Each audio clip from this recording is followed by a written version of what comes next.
का आज एक चरित्र हम लोग लेने जा रहे हैं नित्यानंद दास बाबा जी का। तो आइए शुरू करते हैं नित्यानंद दास बाबा जी का चरित्र। श्री नित्यानंद दास बाबा का जन्म आज से लगभग 100 वर्ष पूर्व उड़ीसा में उड़िया महाभारत के लेखक राजा कृष्ण सिंह के वंशज धराकोट के राजा के घर हुआ। उनके जन्मते ही स्थिर हो गया कि वे पारीकोद के राजा की गोद जाएंगे और कालांतर में वहाँ के राजपाट संभालेंगे। पर उनके ऊपर केवल पारीकोद के राजा की दृष्टि ही न थी, राजाओं के राजा महाराज धीराज श्री कृष्ण की भी उन पर पूर्ण दृष्टि थी। वे उन्हें इस लोक का कोई क्षणभंगुर राज नहीं, परलोक की सैन्य सामग्री और उसका कोई विशेष कार्यभार सौंपकर जन जन के हृदय में एक छत्र राज स्थापित करने के उत्सुक थे। उनकी योजना के आगे क्या इस लोक की किसी राजा महाराजा की योजना टिक सकती है? जिसके ऊपर उनकी दृष्टि हो उसे क्या इस संसार की कोई वस्तु उनके दृष्टिपथ खींचकर उनके निकट ले जाने की सामर्थ्य रखती है? वे प्रभु द्वारा निर्दिष्ट पथ को छोड़कर संसार की भूल भुलैया में फंसी कब सकते हैं? एक दिन धराकोट के स्कूल के 10वें दर्जे के अध्यापक किसी पत्रकार समझाते हुए कह रहे थे, पुष्पराज कमल का जन्म कीचड़ से हुआ है। पर जन्म से ही वे ना तो कीचड़ की ओर देखता है और न ही अपने चारों ओर किसी वस्तु को। वह संसार से आंख मीचकर रहता है और प्रतीक्षा करता है अपने नेत्रों के एकमात्र विषय सूर्यदेव के उदय होने की। उनके उदय होते ही वे नेत्र खोलता है और उनके छिप जाने पर नेत्र बंद कर लेता है। क्या सुंदर विवरण है। इसी प्रकार मनुष्य जो श्रेष्ठ हैं वे संसार की ओर से आंख नीचे रहते हैं और एकमात्र श्री भगवान के दर्शन चिंतन और उनकी लीलाओं के श्रवण कीर्तन में संलग्न रहकर अपने जीवन को सार्थक करते हैं। अंतर्मुखी रहते हैं, अंतर्मुखी सदा सुखी, बाहरमुखी सदा दुखी। वो अंतर्मुखी रहते हैं और संसार की तरफ से दृष्टि हटाकर भगवान की ओर करते हैं। क्योंकि सभी विद्यार्थियों ने ये बात सुनी, पर किसी के हृदय में इसने वैसा स्पर्श नहीं किया जैसे इस बालक को, जिसे नित्यानंद दास बाबा के रूप में प्रभु को अपने किसी विशेष कार्य का दायित्व सौंपना था। वे उसी क्षण संसार से मुंह मोड़कर चल पड़े परमार्थ पथ पर, जिस पर पदार्पण करते ही प्रभु स्वयं उसके आगे पीछे रहकर उसका मार्ग प्रशस्त करते हैं और उससे अपने बाहुपाश में भर लेने को व्याकुल रहते हैं। जब हम पूरे हृदय से भगवान के मार्ग पर पदार्पण करते हैं तो भगवान हमारे आगे पीछे रहते हैं और हमारे मार्ग को प्रशस्त करते रहते हैं और हमें अपनी बाहों में लेने के लिए तैयार रहते हैं। पर हम इतने भक्त तो बने। वे पहले अलालनाथ गए, वहाँ उस शिला के दर्शन किए जो महाप्रभु के ठाकुर को साष्टांग दंडवत करते समय उनके शरीर के स्पर्श से पिघल गई थी और जिस पर उनका सर्वांग चिन्ह आज भी देख भक्त प्रेमाविष्ट हो जाते हैं। उसके दर्शन करते ही उन्हें प्रेम मूर्छा आ गई। आलालनाथ से जगन्नाथपुरी और जगन्नाथपुरी से नवदीप होते हुए वे वृंदावन पहुँचे।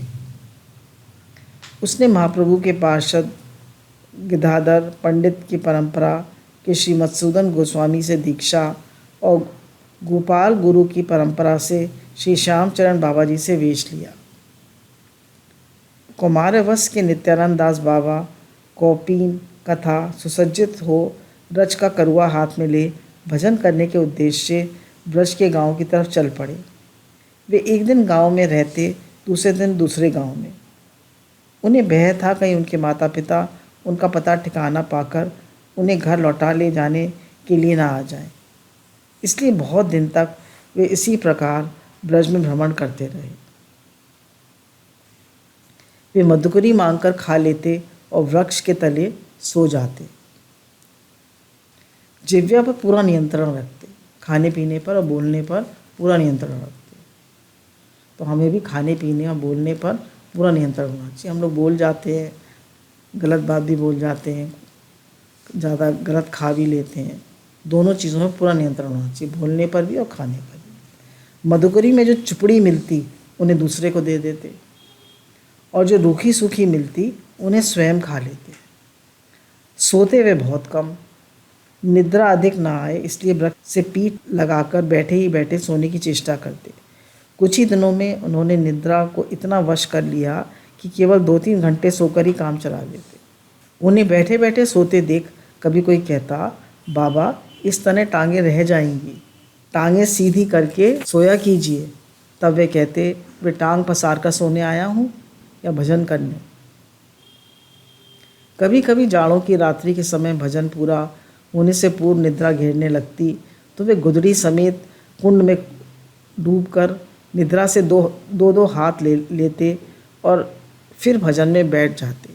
एक बार उन्होंने 3 दिन और 3 रात अकेले अखंड कीर्तन करने का संकल्प किया। निद्रा देवी से लिखकर प्रार्थना की, 3 दिन यहाँ कृपा करके ना आए, और कागज ठाकुर जी के चरणों के नीचे रख दिया। जैसे निद्रा देवी को ठाकुर के चरणों में सुला दिया। तब 3 दिन बिना पलक मारे अकेले ही कीर्तन किया। इस बीच मधुकरी को भी न गए। उनके एक साथी बाबा मधुकरी मांग लाते और केवल उतनी देर उन्हें मधुकरी पाने और शौच जाने में लगती, वे बाबा कीर्तन करते। इस प्रकार ब्रज में भ्रमण करते हुए जब बहुत दिन बीत गए तब वे नंद गांव में कदम खंडी में रहकर भजन करने लगे। कदम खंडी में उन्होंने एक बार महामंत्र का पुरुष चरण किया। पुरुष चरण के फलस्वरूप उन्हें मंत्र सिद्धि हुई, महामंत्र की सिद्धि हो गई। तभी से अलौकिक शक्तियाँ उनके चरणों में लौटने लगीं और एक महात्यागी सिद्ध महात्मा के रूप में उनकी ख्याति चारों ओर फैलने लगी। वृंदावन के कुंभ मेले में उन्हें 4 संप्रदाय के महंत के पद पर नियुक्त किया गया। बहुत से शिष्यों सेवकों ने उनका आश्रय ग्रहण किया। जिस साम्राज्य का अधिपति प्रभु ने उन्हें बनाना चाहा था उसका तेजी से विस्तार होने लगा था। प्रभु को अपना इसमें कितना सक्रिय सहयोग था 2-1 घटनाओं से स्पष्ट होगा। उड़ीसा के सम्रान परिवार के एक संस्कारी बालक को भजन की छटपटी लगी। वे एक योग गुरु की प्राप्ति के लिए चेष्टा करने लगे। बहुत चेष्टा करने पर भी गुरु न मिले तो पुरी में जगन्नाथ जी के मंदिर में जाकर उनसे प्रार्थना की, प्रभु आप जगत के नाथ हैं, मैं भी इस जगत का एक तुच्छ जीव हूँ। आपकी जीवों पर अहित की कृपा की बहुत सी कथाएं सुनी हैं, क्या मेरे ऊपर आप कभी कृपा दृष्टि नहीं करेंगे? सुना है कि गुरु की कृपा के बिना आपको प्राप्त करना संभव नहीं है, परंतु गुरुदेव भी तो आपकी कृपा से ही प्राप्त हो सकते हैं। दया करो नाथ, जिसे गुरुदेव को प्राप्त कर शीघ्र इस पथ पर का पथिक बन सकूं, जिस पर चलकर आपके चरण कमलों की सुशील छाया तक पहुंच सकता हूं। जी जगन्नाथ जी से प्रार्थना कर ही रहे थे कि उनका वक्षस्थल प्रेम अश्रुओं से सिक्त हो रहा था। उस समय उनके सामने से बलभद्र और सुभद्रा की मूर्तियां अदृश्य हो गईं। वेदी पर दिखने लगे केवल जगन्नाथ जी का गोलाकार विशाल मुखार बिंदु, जिसके दोनों नेत्रों से अश्रुओं की धारा बह रही थी। बलभद्र बलराम जी की और सुभद्रा की श्री विग्रह तो गायब हो गए, सिर्फ जगन्नाथ जी रह गए। अबोध बालक ने समझा कि उसके किसी अपराध के कारण जगन्नाथ जी दुखी हैं, इसलिए रो रहे हैं। वह क्या जानता था कि जिस प्रकार वह उनके प्रेम में रो रहा है उसी प्रकार भगवान भी उनके प्रेम में विवल होकर आंसू विसर्जन कर रहे हैं। प्रेम की मूर्ति जगन्नाथ उसे प्राप्त करने को वैसे ही अधीर हो रहे हैं जैसे वह उन्हें प्राप्त करने को। दुखी हो वह विमला देवी के मंदिर में गया। वहाँ भी उसे उसी प्रकार प्रार्थना करने के पश्चात उसने देखा विमला देवी की मूर्ति का एक हाथ हिल रहा है। शायद वह हाथ हिलाकर उसे आशीर्वाद दे रही थी, पर उनको ये संकेत भी उसकी समझ में ना आया। तब वह करुणा अवतार श्री गौरांग महाप्रभु के दर्शन करने नवद्वीप गया। वहाँ भी उनके मंदिर में जाकर उनसे प्रार्थना की। वहाँ उसे महाप्रभु के श्री विग्रह में सिनेमा के चित्रों की तरह एक के बाद एक पहले श्री कृष्ण, फिर श्री राधा, फिर एक नीलवर्ण की सखी के दर्शन हुए। सखी के दर्शन के साथ महाप्रभु के भोग का समय हो आया और सामने पर्दा आ गया। श्रीमन महाप्रभु के श्री विग्रह में श्री कृष्ण, राधा और उस सखी के दर्शन चमत्कृत हुआ, पर इसका भी रहस्य उसे समझ में नहीं आया। गुरु की खोज में वह वृंदावन के लिए चल पड़ा। वृंदावन स्टेशन पर उतरते ही जब वह स्टेशन के बाहर ढाल से नीचे उतर रहा था, उसने देखा नित्यानंद दास बाबा उधर से आते हुए। एक बार पहले उसने पुरी में बाबा के दर्शन किए थे। वे देखते ही उन्हें पहचान गए और अपने साथ गोवर्धन ले गए। उनके कुछ ही दिनों के सत्संग से उसे बोध होने लगा कि जैसे वे ही उसके गुरु हैं। उनसे दीक्षा लेके वह निश्चिंत हुआ। उसकी इच्छा हुई अपने गुरु महाराज का एक चित्र अपने साथ रखने की। चित्र के लिए उसने गुरु महाराज से प्रार्थना की। उन्होंने फोटोग्राफर को बुलाने का आदेश दिया। वे वृंदावन जाकर गोपीनाथ बाजार के फोटोग्राफर श्री काली बाबू को बुला लाया। काली बाबू ने जब कैमरा सेट कर लिया तो फोटो को तब बाबा ने उनसे कहा, तुम जरा जाकर कैमरे में देखो और फोकस ठीक हुआ या नहीं। उसने फोटोग्राफर की अनुमति ले कैमरे के ऊपर काला कपड़ा अपने सिर पर डाला और लेंस से बाबा की तरफ देखा। है ये क्या? यहाँ तो बाबा के स्थान पर सखी बैठी है, जिसको मैंने नवदीप में महाप्रभु के श्री विग्रह के दर्शन किए थे। उसने कपड़ा हटाकर बाहर देखा तो बाबा दिखे। सखी रूप में फिर उनके दर्शन करने के लिए जब उसने कैमरे में फिर झांका तो फिर बाबा दिखे। उसे समझने में देर न लगी कि स्वरूप से उसके गुरुदेव श्री राधा रानी की सखी हैं, और नवदीप में श्री महाप्रभु ने अपने स्वरूप में श्री कृष्ण, श्री राधा और गुरु रूपा सखी के दर्शन देके उन्हें बताया था कि राधा और कृष्ण उनसे अभिन्न हैं और उनकी गुरु रूपा सखी भी राधा रानी का ही अभिन्न प्रकाश है। उसे ये भी समझने में देर न लगी कि उन्होंने ही उसे वृंदावन जाने की प्रेरणा देकर और गुरुदेव को स्टेशन पहुंचने की प्रेरणा देकर उसकी गुरु प्राप्ति का मार्ग प्रशस्त किया था। कितनी हेल्प करते हैं देखिए भगवान। सब कुछ भगवान की सेटिंग बनी पड़ी है और हम सोचते हैं ये ठीक नहीं हो रहा, वो ठीक नहीं हो रहा, ये ऐसे क्यों हुआ, वो ऐसे क्यों हुआ। भगवान की सारी सेटिंग बनी पड़ी है। इस प्रकार श्री श्याम सुंदर जी, ब्रज सुंदर दास जी और श्री गोपाल पाल दास जी और श्री गौर गोविंद दास जी जैसे और भी बहुत से परम त्यागी होनहार शिष्य एक कर एक महाप्रभु की प्रेरणा से उनके परिवार में सम्मिलित होते गए। बहुत से गृहस्थ भक्तों ने भी बाबा का आश्रय ग्रहण किया, जिनमें से मथुरा के गिरिराज धारण जी का नाम विशेष रूप से उल्लेखनीय है।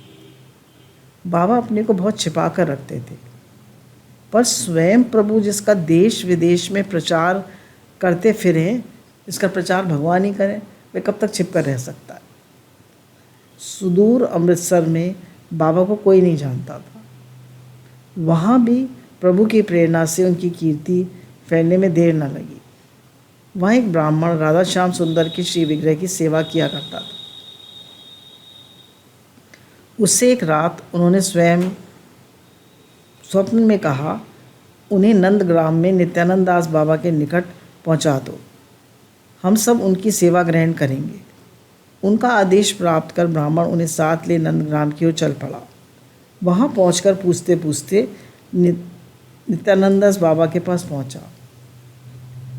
उनसे अपने स्वप्न की बात कह राधा श्याम सुंदर को उन्हें सौंप दिया। बाबा विग्रह सेवा को भक्ति का प्रधान अंग मानते हुए भी उसे इतना महत्व नहीं देते थे जितना नाम संकीर्तन को। वे कभी कभी विनोद में कहा करते, विग्रह क्या है, गल ग्रह।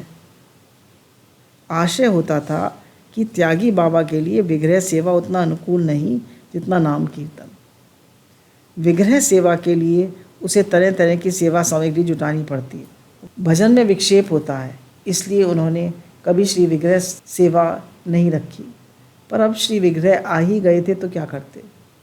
अब भगवान स्वयं उनकी सेवा चाहते थे तो क्या करते। उन्होंने ब्राह्मण से कहा, भाई मैं तो नंगा बाबा हूँ, रूखी सूखी खाकर पड़ा रहता हूँ, विग्रह सेवा मेरे बस की नहीं, पर इनकी इच्छा है मेरी सेवा लेने की तो छोड़ जाओ। राधा श्याम सुंदर के प्रति बाबा के उपेक्षा भरे शब्द सुनकर ब्राह्मण को दुख हुआ। दूसरा कोई मेहमान होता तो तुरंत लौट जाता, पर ये दोनों मेहमान लौट जाने को आए ही नहीं थे। वे क्या जानते नहीं थे कि बिना बुलाए मेहमान का आदर नहीं होता? और खरी खोटी भी कभी कभी सुननी पड़ती है। जानते थे पर जानकर भी आए थे। खरी खोटी सुनने ही आए थे। वे ऐसे अनोखे मेहमान थे जिन्हें वेद स्तुति भी उतनी अच्छी नहीं लगती जितनी अपने प्रिय संभ्रांत संकोच रहित भक्तों की खरी खोटी अच्छी लगती है। उनकी सेवा पूजा भी उतनी अच्छी नहीं लगती जितनी उनकी प्रीति भरी उपेक्षा अच्छी लगती है। बाबा ने नंदग्राम में मुख शोधन कुंड के पास कुंज कुटी में राधा श्याम सुंदर के रहने की व्यवस्था कर दी। वह स्थान ही अब बाबा के छोटा सा आश्रम बन गया। शिष्य सेवक राधा श्याम सुंदर की सेवा में नियुक्त कर दिए गए, पर उनकी सेवा की कोई विशेष व्यवस्था नहीं की गई। जो सहज रूप से मधुकरी में रूखा सूखा मिल जाता उसी का भोग उन्हें लगा दिया जाता। शिष्य कभी कहते कि उन्हें कुछ विशेष भोग लगाने को, तो बाबा कह देते, हम कोई उनके लिए अपना स्वरूप थोड़ी ना बिगाड़ेंगे, हम तो फक्कड़ बाबा जी हैं, वही रहेंगे। इन्हें भी अपना स्वरूप बदलना होगा, बाबा जी के साथ बाबा जी की तरह ही रहना होगा। कभी मालपुए आदि का मन चले तो पास में ही नंद बाबा हैं, उनके पास जाकर जी माया करेंगे। मंत्र सिद्धि के कुछ दिन बाद प्रभु नित्यानंद दास बाबा को प्रेरणा दी नाम संकीर्तन का प्रचार करने की। उन्होंने नाम कीर्तन के प्रचार का बीड़ा उठाया, गिरिराज धारण की और उनके कुटुंब के सहयोग उन्होंने भक्ति प्रचारणी सभा की स्थापना की और मथुरा को प्रचार का केंद्र बनाया। वृंदावन, अलीगढ़, हाथरस, दिल्ली, अमृतसर, जयपुर, जगन्नाथपुरी आदि अनेक स्थानों में कहीं 1 महीने, कहीं 2 महीने और कहीं 1 साल तक अखंड नाम संकीर्तन का यज्ञ किया गया। 1 साल तक, कहीं 1 महीने। अलीगढ़ में भी किया गया, हे नाथ हे नाथ हे नाथ। आपके दिल्ली में भी किया गया। रथ यात्रा पर जगन्नाथपुरी में और कुंभ के अवसर पर प्रयाग और हरिद्वार आदि स्थानों में भी वे प्रति बार जाकर 1 महीने का अखंड हरिनाम कीर्तन करने लगे। जगन्नाथपुरी में भी जब रथ यात्रा होती और हरिद्वार में भी जब कुंभ लगता। बाबा अपने शेष जीवन सर्वत्र हरिनाम संकीर्तन का प्रचार करने में ही व्यतीत किया। वे कहा करते थे कि भक्ति के 64 अंगों में 5 अंग सर्वश्रेष्ठ हैं: नाम कीर्तन, श्री मूर्ति सेवा, साधु संग, ब्रजवास और भगवत श्रवण। इनमें से किसी एक का यजन करने से प्रेम की प्राप्ति होती है, पर इनमें भी नाम संकीर्तन सर्वश्रेष्ठ है। नाम कीर्तन के अतिरिक्त नाम के श्रवण करने, जप करने, नाम के लेखने और लिखे हुए नाम के दर्शन करने से भी फल की प्राप्ति हो। वे कहते कि नाम साधक 2 प्रकार के हैं, नाम ग्रही और नाम आश्रयी। नाम ग्रह नाम साधन की पहली अवस्था है। इससे साधक का नाम जप या नाम संकीर्तन में आग्रह मात्र होता है। पहली अवस्था है नाम ग्रही, मतलब उसको आग्रह होता है कि मेरा अधिक से अधिक नाम हो। नाम आश्रय नाम की साधना की दूसरी अवस्था है। इसमें नाम साधक पूर्ण रूप से नाम का आश्रय ले लेता है। वह अपने आप को पूर्ण रूप से नाम को समर्पित कर देता है, नाम के सिवा कुछ जानता ही नहीं। इस अवस्था में नाम नामी को साधक के पास खींचकर ले आता है। अष्टयाम लीला चिंतन का ब्रज के साधकों में बहुत प्रचलन है।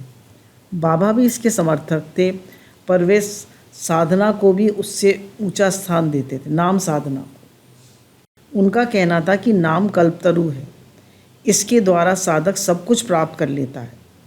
नाम कल्पतरु को प्रेम से सींचते रहने से इसमें अंकुर फूट आते हैं और लीला स्फूर्ति रूप पल्लव इसमें अपने आप विकसित हो जाते हैं। खैर, उन्होंने कहा कोई नाम संकीर्तन श्रद्धापूर्वक करता रहे तो उसको अपने आप लीला स्फूर्ति होने लगती, भगवान की लीलाएं दिखने लगती। वे कहते कि लीला चिंतन कोई हंसी खेल नहीं, लीला चिंतन साधक जुगल की कोई सेवा लेकर करता रहता है जो उसे तत्परता से श्रद्धापूर्वक करनी होती है। एक बार उन्होंने बताया कि एक बाबा जी लीला चिंतन में सेवा कुंज में जुगल की पीक दान की सेवा करते थे। एक दिन वे समय अनुसार चिंतन में सेवा न कर सके। दूसरे दिन प्रातः जब वे सेवा कुंज गए तो देखा जगह जगह पान की पीक पड़ी है। चिंतन में जो सेवा की जाती है उसे प्रभु अंगीकार करते हैं। उसे पूरी श्रद्धा और विश्वास के साथ नियमित रूप से न करने से अपराध होता है। बाबा की साधु सेवा में भी बड़ी निष्ठा थी। नाम प्रचार के लिए जब भी जहाँ जाते वहाँ साधु सेवा भी ऐसे करते कि लोग चमत्कृत रह जाते। आश्चर्य की बात यह है कि वे जाते खाली हाथ और लौटते खाली हाथ। पैसा कभी हाथ से स्पर्श भी न करते, पर जहाँ जिस पैमाने की वैष्णव सेवा का संकल्प करते उसके लिए धन जन न जाने कहाँ से खिंचे चले आते। कभी कभी वे किसी व्यापारी से कहते मुझे नाम यज्ञ करना है और यज्ञ के लिए सामग्री दे दो, जो भेंट आएगी उससे तुम्हारा सब पैसा चुका दूंगा। यदि उसे ना चुका तो किसी और अवसर पर ब्याज सहित चुका दूंगा। इस बीच यदि मर गया तो तुम्हारा कर्ज चुकाने के लिए फिर से जन्म लूँगा। व्यापारी जानते थे कि बाबा के किसी काम में पैसे की कमी तो कभी होती ही नहीं, साक्षात लक्ष्मी उनकी सेवा के लिए प्रस्तुत रहती हैं। इसलिए वे बिना सोचे विचारे उन्हें जितनी भी सामग्री की आवश्यकता होती दे देते। एक बार उन्होंने वृंदावन में कुंभ के अवसर पर नाम यज्ञ किया। सेठ गुललाल ने आकर कहा, बाबा मेरे लिए कुछ सेवा हो तो आज्ञा करें, करोगे? बाबा ने ऊंचे स्वर में पूछा। क्यों नहीं बाबा, आप आज्ञा करें। 100 टन घी भेज देना। 100 टन घी का क्या करेंगे बाबा? तुम देखोगे क्या करूँगा। सेठ जी की समझ में 100 टन घी की बात फिर भी ना आई। उन्हें 10 टन घी भेज दिया, पर बाबा ने इतने घी से क्या बनना था।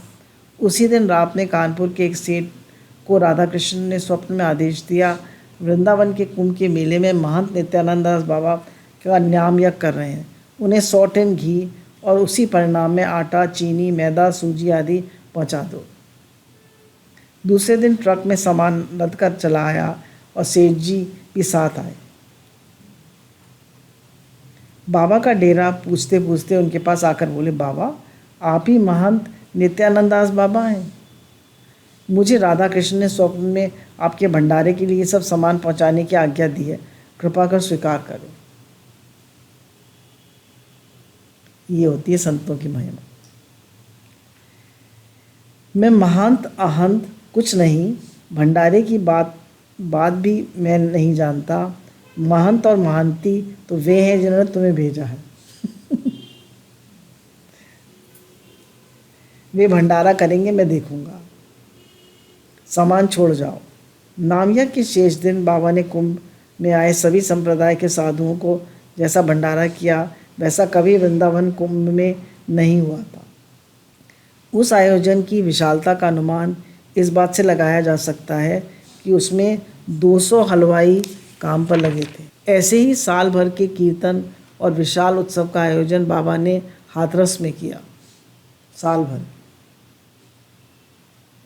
हाथरस के उत्सव की विशेषता ये थी कि उसमें वृंदावन के बड़े महाप्रभु, मंदिर के श्री विग्रह गौरांग दास बाबा महाराज भी पधारे थे।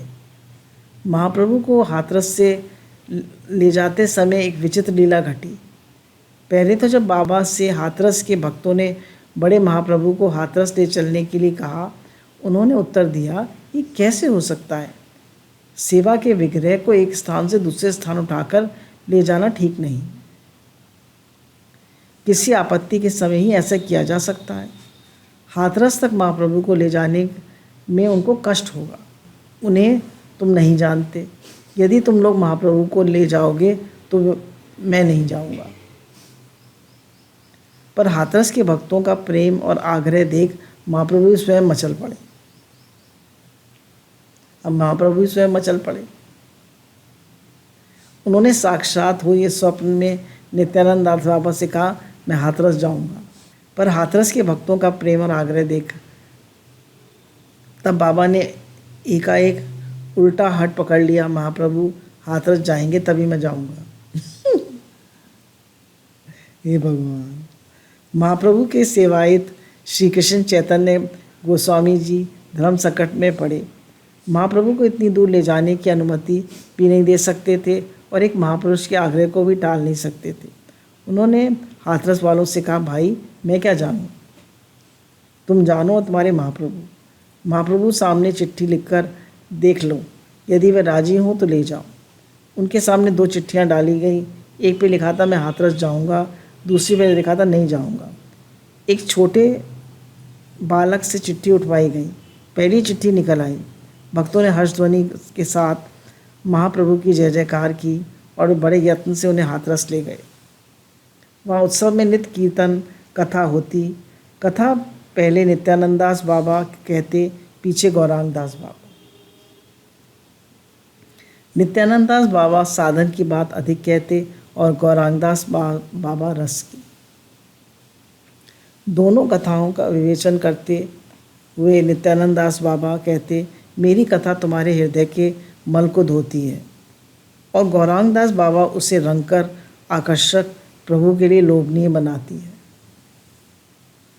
नित्यानंद दास बाबा अनुगत्य में और महाप्रभु और गौरांग दास बाबा के सानिध्य में उस उत्सव में जो रस की वर्षा हुई उसका वर्णन करते हुए आज भी हाथरस के भक्त रोमांचित हो जाते हैं। उनका कंठ भर आता है और नेत्र सजल हो जाते हैं। उत्सव में जो अखंड दीप जलाया गया वह आज भी वैसा ही जल रहा है। बाबा की आज्ञा थी कि वह अखंड दीप निरंतर जलता रहे। अग्निदेव स्वयं अन्य देवगण सहित अलक्षित रूप से कीर्तन चलाते रहेंगे। तुम लोग नित्य 2 घंटे उसमें सहयोग दे दिया करना। हाथरस से भक्त बाबा की आज्ञा का प्रेम से पालन करते आ रहे हैं, तभी हाथरस में इतना सत्संग हो रहा है।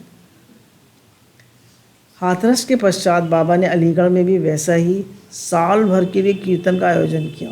अलीगढ़ में भी हुआ। हे नाथ, हे नाथ, बोलिए भक्तवत्सल भगवान की जय। उसमें सैकड़ों नर नारियों ने भाग लिया। दिन में स्त्रियां भाग लेती, रात्रि में पुरुष। कीर्तन की समाप्ति पर 108 ब्राह्मणों द्वारा विष्णु यज्ञ और एक बड़े उत्सव की व्यवस्था करी गई। उसी समय अलीगढ़ दफ़ा 144 लग गई, पर कलेक्टर को कुछ अनुभव हुआ जिसके कारण उसे दफ़ा 144 में भी उत्सव की इजाज़त देनी पड़ी। मुसलमानों ने भी उत्सव में सहयोग दिया। यज्ञ में घी की कमी पड़ गई। बाबा ने माताओं से 1-1 तोला घी घर से लाने को कहा। इतना घी एकत्रित हो गया कि उसे शेष करना मुश्किल हो गया।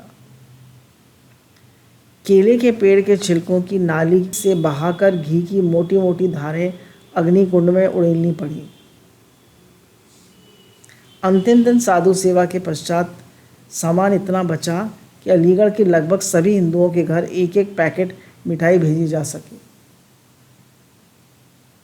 जो भेंट आती रही बाबा ने एक सत्संग भवन के निर्माण के लिए अलीगढ़ के भक्तों को सौंप दी।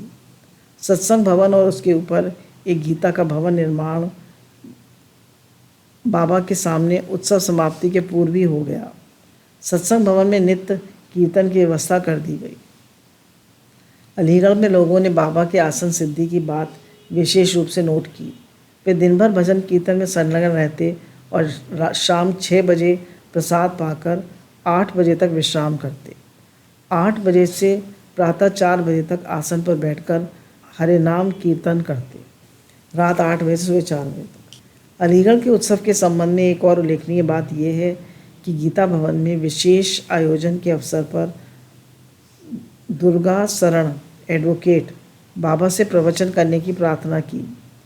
इसमें बहुत से अंग्रेजी पढ़े लिखे लोगों को आमंत्रित किया गया। बाबा ने कहा, मैं अंग्रेजी पढ़े लिखे लोगों की सभा में क्या बोलूँगा? खाक की भाषा खागी जाने। तुम गोपीनाथ को ले आओ। गोपीनाथ बाबा अंग्रेजी के प्रोफेसर रह चुके थे, इसलिए उन्होंने उस कार्य के लिए उपयुक्त समझा। सभा में एक विद्वान सन्यासी भी बोलने के लिए आमंत्रित किए गए। उन्होंने अद्वैत सिद्धांत पर बड़ा प्रभावशाली भाषण किया। उनके पहले कई विद्वान बोल चुके थे, पर उनके भाषण के बाद ऐसा लगा कि उस दिन का सेहरा उन्हीं के सर पर बंधेगा। पर इसके बाद गोपीनाथ दास बाबा से बोलने को कहा गया। उन्होंने उससे भी कहीं अधिक प्रभावशाली ढंग से उन सभी तर्कों को काट कर रख दिया जो सन्यासी जी ने अद्वैत मत की पुष्टि के लिए प्रस्तुत किए थे। उन्हें लगा कि बाबा की कृपा मन मानस में ऐसे विचारों का अजस्र स्रोत उमड़ा चला आ रहा है जिसकी उन्होंने कभी कल्पना भी नहीं की थी।